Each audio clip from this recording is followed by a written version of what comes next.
Well, as promised, I did say I was going to do another video, and it was going to be about the debate that was not had, but is said to have been had between Tariq Nasheed and Jared Taylor. But first of all, just a little addendum to the last video, and an article that you could actually read about William Joyce, Lord Haw Haw. And it is, the title is called William Joyce, alias Lord Haw Haw, and it's by Alex Softly. Alex Softly. William Joyce, alias Lord Haw Haw, by Alex Softly. Okay? And off you go. Okay? You'll find other articles and you'll get to the truth of the matters there. Okay. So, let me just make sure that we are in fact broadcasting.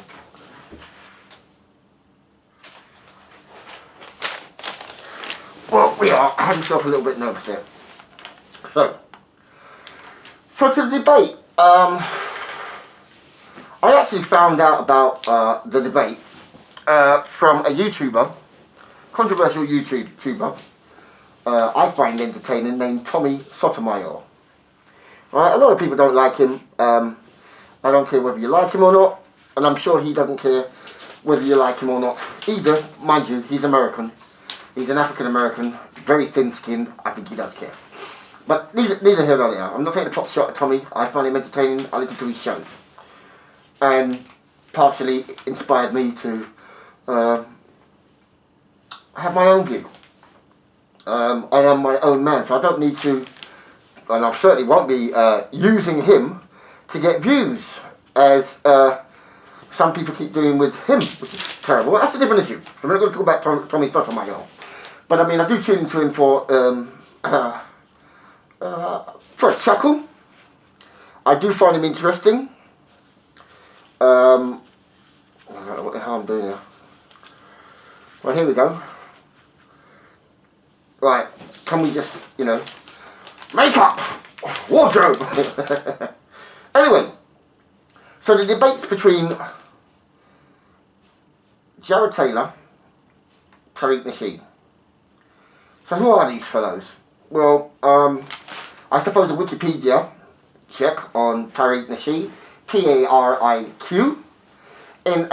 Nasheed, will suffice to give you some information.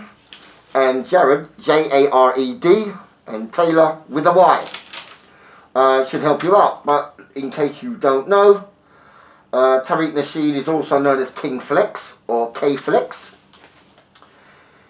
He's the author of the book The Art of Macking. American terminology. A Mac is a pimp, right? The Art of Gold Digging. What's that? The Mac Within. The Elite Way. These are edifying titles and edifying ambitions, it would appear. But this is his work.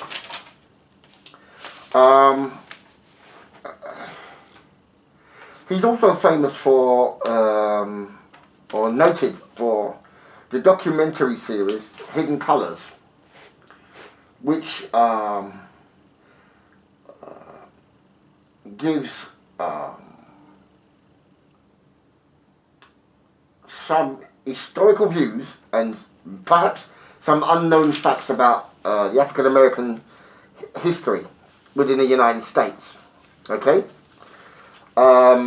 Etc., etc. So, I don't know why I'm having a problem with my face all of a sudden. So, he is what some might call a pro-black, some might call a pan-Africanist, some will call him a race activist.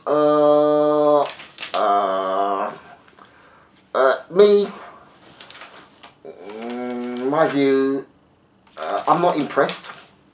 I think he's just another one of the race baiters. And I think I was looking for the movie, and somebody keeps telling me to watch the movie, watch the movie, watch the movie. And the fact that I haven't watched the movie, they think I am not to be taken serious. They seem to realise that I am a historian. I can show you the books I've got. I've got 1, 2, 3, 4 bookshelves in here alone. Alright? This one's to do with slavery, pre-slavery. In fact, it bleeds to this, feminism, and lots of it. It's a bit of a miscellaneous. Over there, religion, and education, inside. Whew, too many to call the topics with the historical books and so forth. I've actually run out of space. I've got quite a few here. And it's not just a collection. You have to read. To read, to know. To know is to understand. To understand is then to be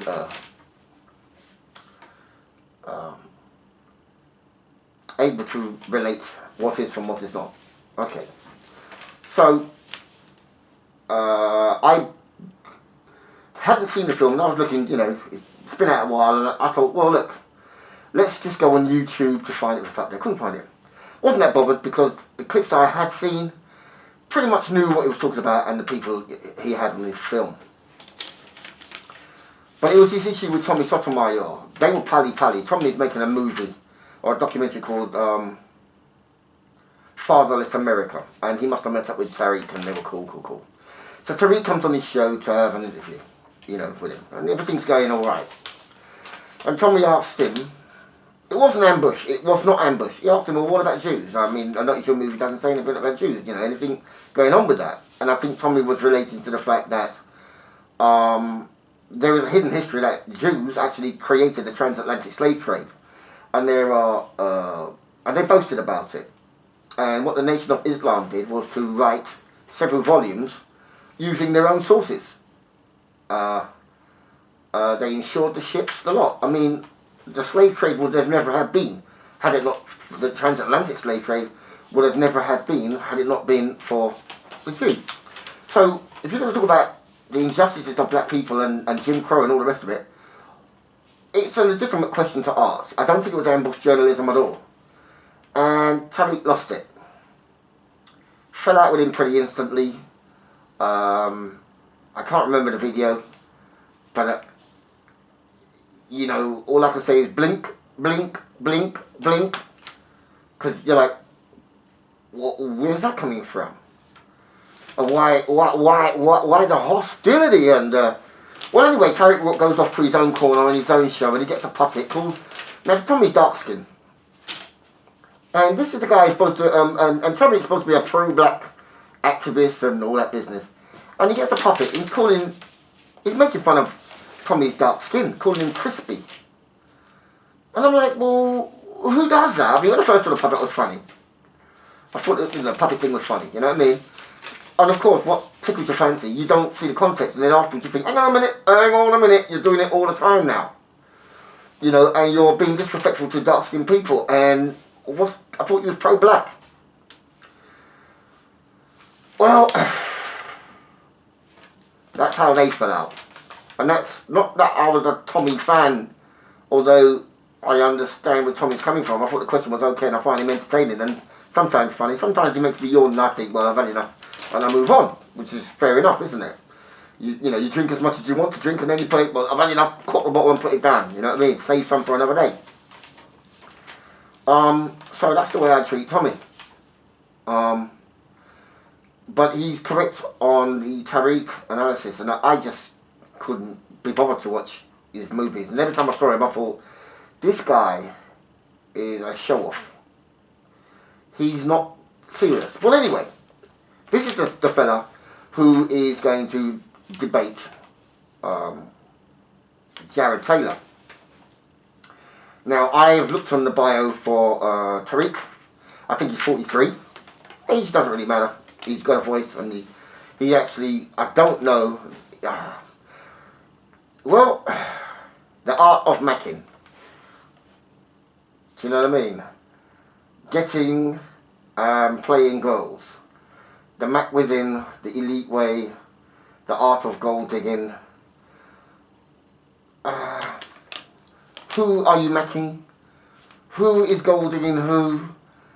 I mean, according to you, white supremacy. So, are you dating white women, or are you saying dug out your own? To me, you look into it and read it for what you want. Well, anyway, you've got Jared Taylor. Now, what can I say about Jared Taylor? I would say, some would say he's a white activist, a nationalist, he's a white advocate. He is the author or the founder of American Renaissance. It's an online magazine. I'm not going to put any hyperbole to it or any epithets to it that some people will. I've never seen it, so I don't know. He does have some qualifications, a Bachelor of Arts in Philosophy, a Master of Arts in International Economics. He's written Shadows of the Rising Sun, a book in Japanese called Shadow Obu Japan,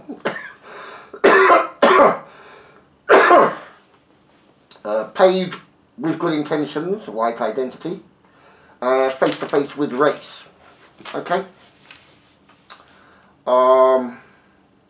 Jared's born in Japan, 1951.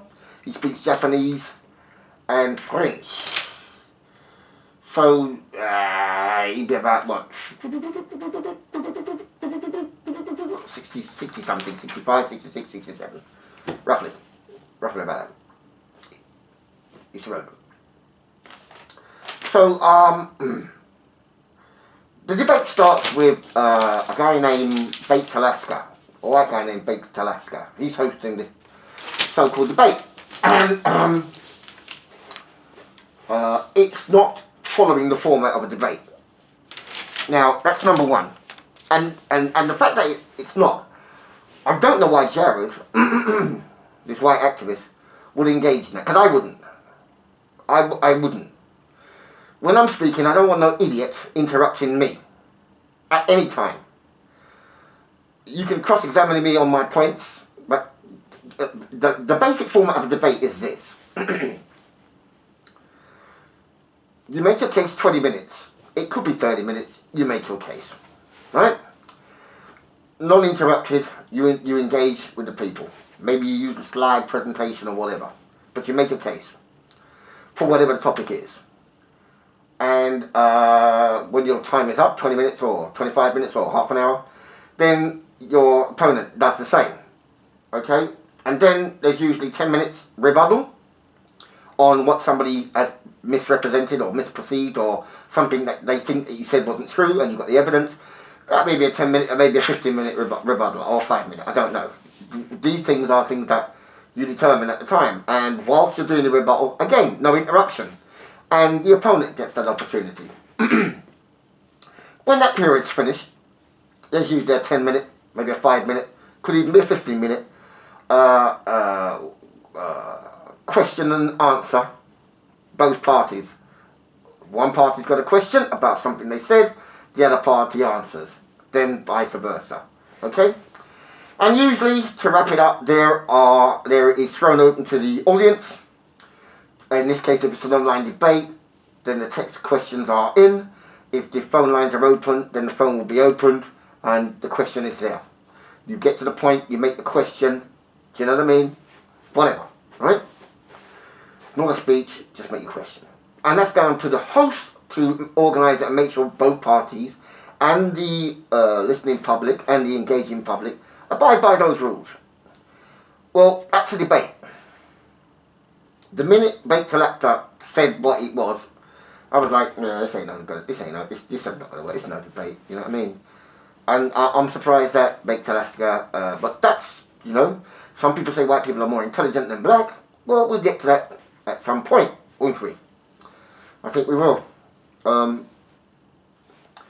I do have something to say on that, but that's neither here nor there. The debate's on.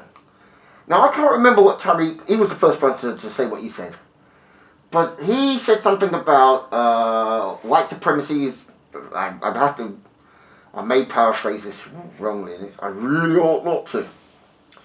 I really ought not to. He was going to prove a point. Let's put it that way. He was going to prove a point. And I don't know what point it was, but he proved nothing other than that he's a fool. Not in the class, not an academic, and not in Jared's class at all. That doesn't mean I agree with Jared on everything he says. But some of the things that Tariq said was ridiculous. In fact, most of the things, Tariq's behaviour is just like, what? You. He's an embarrassment to himself. Of course, he's got sycophants and they think he's great because they like his documentary, you know? But he's a fool. An arrogant fool, and I think Jared showed him up for what he is. Okay? A real debate will take Jared out of his comfort zone. Okay? Jared said something as well. I thought to myself, I get the point, and I realise it's gone over a lot of people's head. But then again, most people are listening are not academics, so it will go over your head. And what they think they're hearing is not what they actually heard. And if they actually paid attention to what he said, context it, then you realise, oh, hold on a minute. But they didn't. They just let it fly past. And actually, some people believe what I've heard, critiques of the debate actually think he made a great point. And that's to do with the marshmallows. Children and marshmallows, right? Now, okay, so, Tariq has got verbal diarrhea. And he's fearful. Very fearful. Anybody that talks, and wants to bring out points that they know about, like talking points that they know about, and they want to go into that. Well, no one's talking about that. No one asked about that. I had a great difficulty answering a question and want to elaborate. They know they're outclassed, but they're trying to demonstrate their depth of knowledge, which is not called for, right? And to show that they're knowledgeable about something. He's just not an academic, okay? Clearly not an academic. And he understands, he's got tidbits here, tidbits there, and hearsay stories here, etc. And he thinks that that's enough to debate an academic. All of a sudden, he says, and that's why white people have alkaline noses. And Jared's like, alkaline nose. And I'm like, this guy's an idiot. Alkaline noses. This guy is a fool. I'm not... I'll get into the marshmallow bit in a minute, but alkaline noses. Did he mean aquiline? Maybe he meant aquiline. Maybe he'd shut his bloody mouth and think about what he's saying before he said it. He wouldn't sound like an idiot. He would have known what he said was wrong and corrected him, said, misspoke, what I meant was. But Jared didn't help him by saying, oh, you mean alkaline? No, he left him hanging. That's how he toyed with him. He's a fool, right? Alkaline noses. I was like, blink, blink, blink. And then he says, outside of Chicago, there's no serious black and black crime. Outside of Chicago. Worse than that aspect. Chicago's the only place where there's high crime, high killing, high murder. I think at that point everybody thinks, this guy's an idiot, he's trolling, he's being paid, can't be serious, just forget this. And I think Jared was like, he just reeled off pretty much anywhere black people were. It's all been in paper. Baltimore, New Orleans, Houston, I mean, Oakland, you go anywhere where the Democrat plantation is, and these hotepers keep feasting off and making money off, that's where you get your high crime, because everybody's a king and everybody's a queen. And therefore, if you disagree with a king, you must die. You've got to die. You know what I mean? That's what happens when you put this false narrative in people's head. I'm an empress. I mean, these empresses sleep around. I mean, they're up on Maury Povich, Queens, and, you know, hey, look at his dad, look at his nose, Maury, look at his nose, look at his nose, Maury. I'm 100%. This is the same democratic plantation making fools of black people, and who will believe in the likes of, here we go again, without fail, without fail. Yeah, so, no high crime outside of Chicago. At that point, I thought this guy's an idiot. He's just not done any research, or he's just a blatant liar, and I think he's a troll, paid agent. This is the guy who talked about COINTELPRO and other people being paid agents. He fits the prime example of one.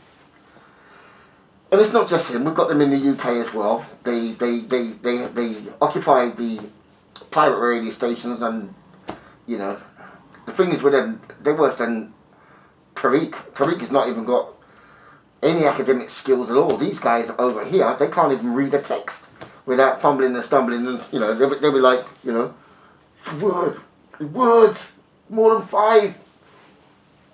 They'll be like, you're like, it's a text, for Christ's sakes. Dumb. White supremacy, white supremacy, white supremacy, white supremacy, white supremacy, white supremacy. That's all he kept saying. This guy is as weak as they come. This man is an idiot on so many levels. His argument was white supremacy rules the world, and anybody that's making a living, white supremacy allows them to make a living, but it's white supremacy. Okay, so, well, that's it then. It's white supremacy. Looked on your net worth, you're worth about 2 million. White supremacy is allowing you. What are you complaining about? When did you last donate to somebody? When did you last? I don't see it. You're doing well. If that's white supremacy, give me some. Do you know what I mean? I mean, Jared was basically saying, there's so many things going on out there. Why, if we're white supremacy, why are we allowing anybody anything? Oh, because white supremacy likes to dominate and kick, and they want somebody to kick around and dominate. Right. So they must have something to kick around and dominate. Which is so freaking asinine, it's unbelievable. It is absolutely stupid. So when the Ming Dynasty came in, and Kang Dynasty, whatever it is, when the Pharaonics came in, oh, I don't know, when Queen Nzinga came in, and Shaka Zulu came in, and they ruled their empires, it was because of white supremacy. It wasn't for agency and what they wanted to do anyway. When the Industrial Revolution hit Europe, and the working conditions for the working mass of white people were as bad as you can get, really. Poisonous factories, enclosed spaces, people working in the hat millinery industry, you know, where you get the Mad Hatter from, mercury in the atmosphere, turning them mad. That's white supremacy. So when Rome also was conquering and enslaving anybody, any nation that come against them, wasn't specifically because of white supremacy, had nothing to do with it. Absolutely nothing to do with it at all. Rome was supreme, and that was it. They enslaved anybody, they enslaved enemies, barbarians. Europe, by and large, to them were barbarians. The Goths, Visigoths, Vandals, Franks, barbarians. Need to be conquered, need to be taught the Roman way. Who cares? Then he's going into, oh, white people weren't considered white and all that business. I've got Madison Grant's book, 2 of Madison Grant's book. I mean, at the end of the day, you've got to do your history. And it is true that Italians and Irish weren't considered white. Jared, you'd have to hold that one. But it tells you about your own mouth. This is a newly constructed ideology, pretty much pushed by you, Tariq, you are pushing white supremacy. Not the other way around. Because as far as they were concerned, these people ain't white. But they came about to be white because you lumped them all. Bit like these people say, oh, white people enslaved black people. Really? What? I don't recall the Norwegians had a hand in that. The Icelanders had a hand in that. Ooh. The Turks had a hand in the transatlantic slave trade. Don't know much about the Swiss having a hand in that. And we could go on and on and on and on and on. Alright? There are specifics. The books don't lie. There are actual specifics. And some would say black people sold other people to the white traders, or the Jewish traders, who were the main slave traders at the time. And I can easily prove that with a book right here. It's called Jewish Pirates of the Caribbean. Jewish Pirates of the Caribbean. It is by Edward Kritzler. Edward Kritzler. He says some very interesting stuff in this book. And books like these should not get hidden.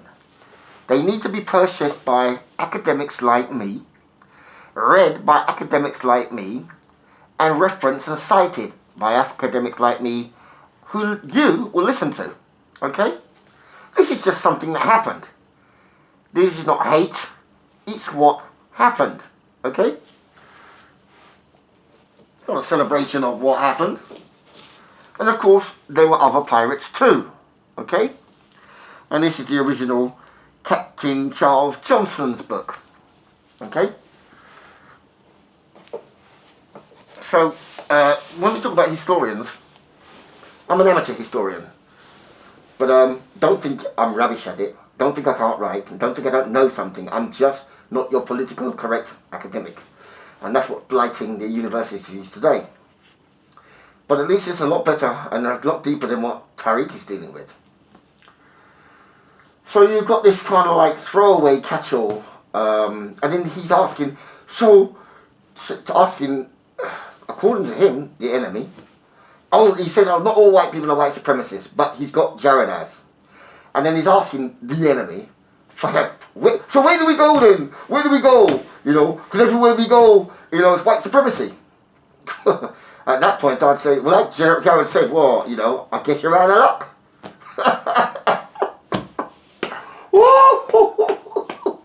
He goes, I guess you're out of luck then.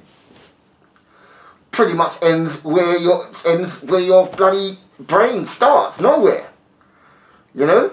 You're fucking, oops, sorry. You're out of luck. And that's what happens when you got that kind of ideology. It's a nonsense ideology. It doesn't stand up. It's self-defeating. It's not anchored in any truth anyway. And it's folly. And it's easily exposed. Easily. For the rubbish that it is. And perhaps that one day I'll do that. I mean, it depends on how we get this YouTube channel up and running. This is the early videos. So these early videos, you may say they're rubbishly produced and all the rest of it. Well, fine, we'll get there, right? And we'll do this real good. So what else? I was listening to quite a few of the critiques of online YouTubers, many of whom were black, who thought Tariq was out of his depth, which he was, and had it been a structured debate and not one that Tariq can interrupt and ramble on, it would have been a massacre, because Jared would have to turn up. He'd have to turn up. But let's get this straight. Just because I saw one party smash another party in a debate, it was a debate. I don't have to agree with any of them. I understand what a debate is, and I know when someone's losing, I know when someone's chatting stupid and just throwing out endless whatever, you know, and hasn't done any work on the subject. Okay, just because you could piece together a movie, how about writing a book, right? And you know, Hidden Colours 1, 2, 3. What did you not say in Hidden Colours 1? That you have to go 2, 3, 4, 5. I mean, you know, what are you